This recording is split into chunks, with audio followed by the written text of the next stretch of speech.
আসসালামু আলাইকুম এভরিওয়ান। তো অনেকদিন পর আরেকটা কামিজের কাজ আপনাদের দেখাবো, ব্লক প্রিন্ট করছি এটায়।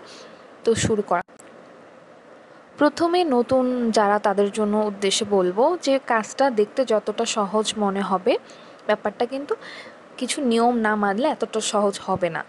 তো প্রথম অবস্থায় অনেকে মনে করে আচ্ছা আপু এরকম করছে, এরকম করে ফেলবো, এরকম রেজাল্ট আসবে। আসলে দেখা যায় আপনার ক্ষেত্রে এরকম নাও হতে পারে, কারণ সব কাজেরই আপনার অনেকটা সময় দিতে হয়। আমরা তো অনেক দিন সময় দেই, তারপর দেখা যায় এদিক সেদিক হয়ে যায় মাঝে মধ্যে।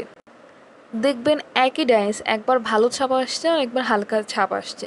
তো হালকা ছাপটা কেন আসছে এটা তো আপনাকেই খুঁজে বের করতে হবে কারণটা।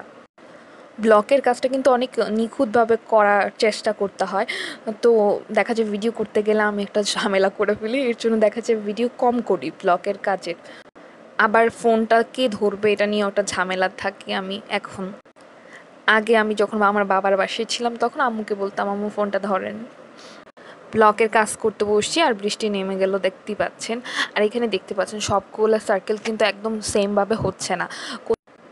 যদি আপনার ফোম বা কম্বলটা ভালোভাবে ব্রাশ না করা হয় সেক্ষেত্রে দেখা যায় যে কোথাও হালকা, কোথাও কড়া, এরকম একটা ভাব আসে কাজের সময়। আর আমার দেখতেই পাচ্ছেন যে কাজ করতে বসছি আর এখন বৃষ্টিও শুরু হচ্ছে, তাড়াহুড়া করে কাজটা করে রুমের মধ্যে চলে আসলাম। তো আমার ডিজাইনটা কেমন লাগলো জানি, কিছু ছোটোখাটো আমি অনেক ভুলই করেছি, তারপরও আমি নতুন কিছু একটা করার ট্রাই করেছি। আপনারা জানাবেন কেমন লাগলো। তো আজকের ভিডিওটা আমি এখানেই শেষ করছি। আমার একটু ডিটেলস যদি দেখেন এরকম ছাপটা এসেছে। তো সবাই ভালো থাকবেন। আল্লাহ হাফেজ।